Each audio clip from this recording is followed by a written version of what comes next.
It's time now for the latest news on what's hot and what's not in the world of technology with Mathew Dickerson on Tech Talk. Here on DCFM 88.9. Morning, Matthew. Good morning, Richard. Good to see it warming up a bit outside. It is, and it's good to have you back in the studio for the second week in a row, which is really good. But what I want to do, and this is important, I want to get straight into it today, and the scam messages that you mentioned here, quite extraordinary and quite bad. Well, it's very clever social engineering, Richard. Oh, yeah. I hate to say the word clever when we talk about scams and scammers, but we got hit from the 2nd of August. We started being hit in Australia with messages about the fact that we had a voicemail waiting for us. Click on this link to hear the voicemail. So that sucked in some people. They clicked on the link and then they got infected with FluBot. Then the next round came where it wasn't about a voice message because everyone learned that it wasn't a real voice message, so don't click on that link. The next thing you know, middle of a lockdown, people were getting lots of stuff ordered online. Oh, you've got a parcel waiting for you from DHL or from FedEx or a whole range of different ones. And of course, oh good, I'm waiting on that parcel. I'll click on that to see what it's up to. That was the next thing that started infecting people. So then we learned that don't click on that link. And we're at the point now where we go, we are just so sick of these messages coming through. We've learned not to click on those links. And now the next round is, would you like to stop these scam messages coming in?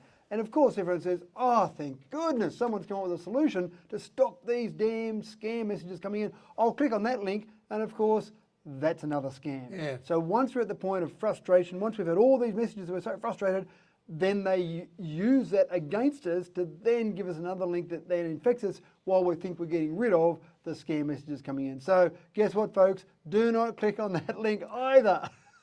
Look, yesterday I got 4 of the parcel delivery ones. Right. And the first one, and that's why I looked at it and said, because I'm waiting for 2 parcels at the moment, quite big parcels actually. And so I thought, no, I am going to fax the company. It's not fax, email the company and see what's going on. So I rang them and emailed them and everything. And I know that my 2 parcels will be arriving tomorrow or Friday, more likely Friday. But thank goodness I didn't press on this one. I just thought, nah, it's smelly. It doesn't look right. That's right. And that's the thing, exactly as you said, people are waiting on parcels now. People are ordering lots of stuff online. When we couldn't go into shops over the last couple of months, we couldn't go online. ScamWatch has received 13,000 messages from August the 2nd till now to say, look at these messages I'm getting. So there's a lot of people out there, exactly as you're saying, with those sort of messages out there. And people are being infected. I'm seeing people being infected, and it does do a fair bit of damage to your phone. Really, the best way to get out of it is you wipe your phone and start again. Now, there are other ways to get around it, which can be fairly ugly in the way you have to do it, and make sure you're really cleaned up for it. You don't want to leave any remnants of any of these viruses there, because they're sending all the information that you're doing on your phone off to some scammer, which might include you putting your banking details in, your banking password, etc. So these are what the scammers are after. They want your bank money, basically. Yeah, that's right. They're after your money, and they'll do anything to get it. Yeah. Okay. Now, a smart doorbell has got people into trouble with the law, and I imagine this is in America or England or somewhere. It was in the UK, actually. Yeah. All right. And we need, these smart doorbells have often got cameras in them. You can have someone ring your doorbell and you can be anywhere in the world and get your smartphone out and look at who's at the front door. Exactly. You might even want to open the door because it's a friend that's dropping something off, or it's a burglar. You might want to see their face, so you've got the image there.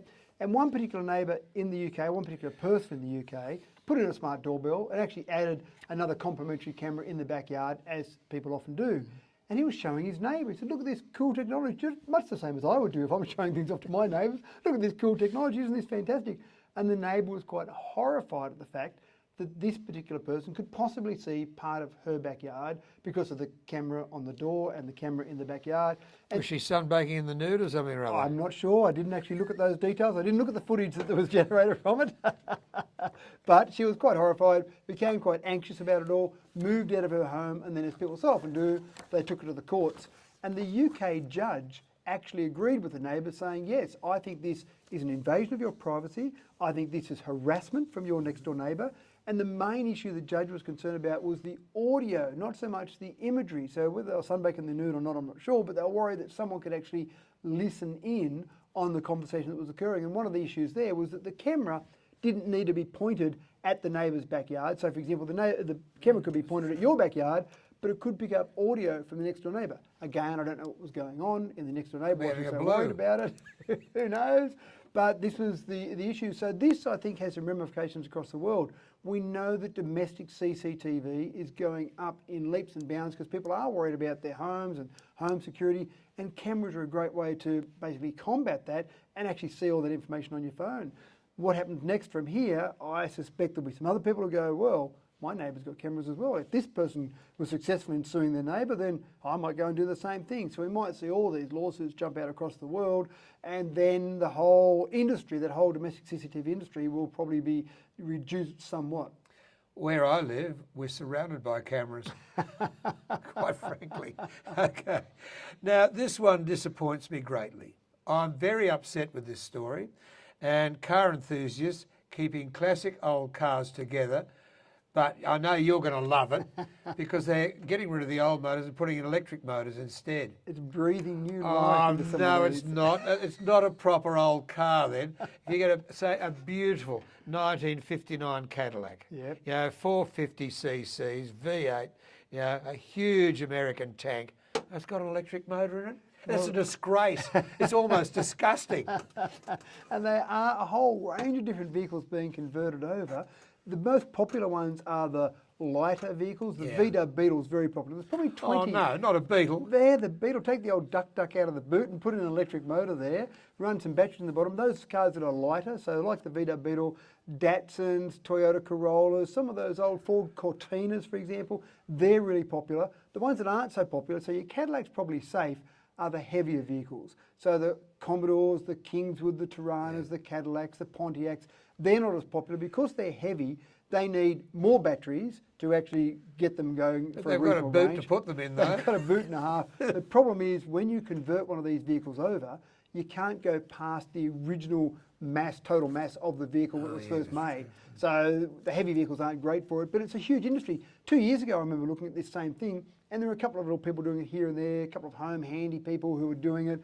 But now it's a whole industry, and there are companies who are doing it. They're charging maybe only $10,000 for some conversions, up to $30,000, $40,000. You could go and buy a new electric car for that, but the great part is it is breathing life into those old classics. So you've got this old classic Porsche 911, and With an electric motor. the engine might be gone in it. You think about replacing that, but converting to electric gives it a whole new life. So it's actually a real industry. And I see in 20, 30 years' time, you'll see lots of these old classics with electric motors in them. I can hardly wait to see a Model T4 with an electric motor in it. What about the Queen's Rolls Royce? Well, in England, David Beckham has invested, and he's heading up the marketing for a company that does take some of those classic old vehicles, the Range Rovers, the Rolls Royce, and they're converting those. They're charging around £500,000 to convert some of these, so they're really going for the high end of the market. But in reality, you'll see a whole range of vehicles, whether it be the Rolls Royces or the Datsuns or the Corollas, it'll happen. Well, I'm just moving on. I'm not coping with this one at all. Now, QR codes. How are we going to use QR codes in the future? Just before I do that, though, I tried to get my double vaccination onto my phone the other night with the New South Wales Service app, and it kept on crashing. Correct. Crash, crash, crash, crash. Obviously, half of New South Wales were trying to do it the other night. I'm impressed by how many people in New South Wales are obviously trying to get onto it straight away, but the mistake the government made was they didn't realise that, lots of people were going to do it as soon as it was available, so they didn't actually allow for the fact that this would be a huge amount of extra workload on their servers. And with the way you set up server farms now, you can expand or shrink those depending on what you need. So what they should have done was they should have expanded the server capabilities before they did it. They didn't. Most of them are right now. I've had people who talked to me and I've had a look on their phones, and they've now got it set up, but it did crash a lot on the first couple of days, but everyone was trying to do it I'm at once. going to have a shot tonight. I thought I'd let it settle down for a while. It was bloody hopeless on Monday night, I'll give you the tip. You're So, right. QR codes, what are we going to use them for in the future? Well, we're experts now. Everyone knows how to Oh, use a QR yeah. code. Everyone knows what it is. They see the square there and they go, I know what that is. It's a QR code. Obviously, once we stop needing to check into places, we'll get to the point where, we don't need QR codes anymore. We're experts on it, but we don't need them anymore. But there are some companies who are actually working on now getting to the point where you'll pay for goods when you shop with a QR code. So you've got National Australia Bank, Commonwealth Bank, you've got Coles, you've got Woolies, all of these companies, large companies are on board. By Christmas time this year, when you go through, say, a Coles or Woolies or maybe some of those larger retailers, you'll actually have a QR code pop up in front of you. And there's so many ways to pay for things, Richard, but one of your options, one of the many options will be pull out your phone. You'll have an app on your phone that'll be linked to your banking program, an app on your phone that will basically be linked to your bank account. You'll hold the phone in front of it, QR code scanned, that's it, paid for those products.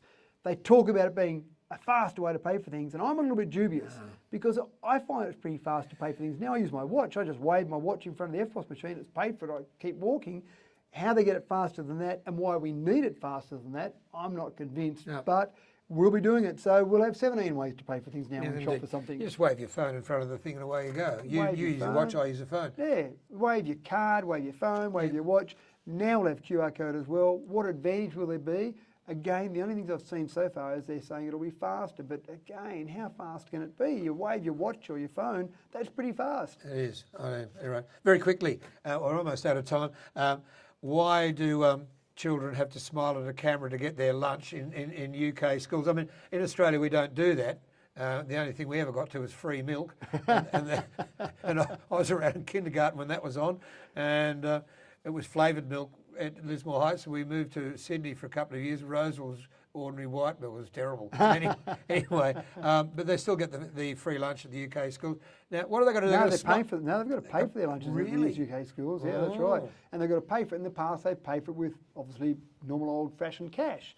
But now they're getting to the point where they want to be contactless, they want to have less interaction with handling money. So there are 9 schools that have started this trial in the UK where they'll essentially just show the child's face, it'll do facial recognition, and then it will charge to an account that obviously goes back to the parents as part of the overall school fees. So it sounds fantastic. Problem of privacy there. Correct. That's where I think it sounds fantastic from a technology perspective. I know you do. But, and 97% of the parents have signed up for this, but there are some privacy advocates who are saying, hold on, this doesn't seem right. And did those 97% of those parents who signed up, did they actually know what they're signing up for, or just, hey, you want your son to have lunch, you've got to sign this form, or he doesn't get to eat at school. So whether or not it was done in that particular way. Starve, baby, starve, yeah. But imagine this is getting the information from those kids on a database somewhere when they're kids, and so that will continue through.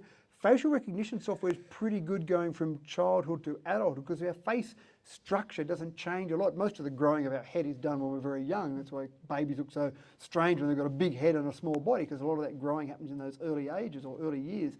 So that bit of information that's on a database somewhere will continue on. So that's where the privacy advocates are up in arms about it. Yep, and they can be, and I can see why.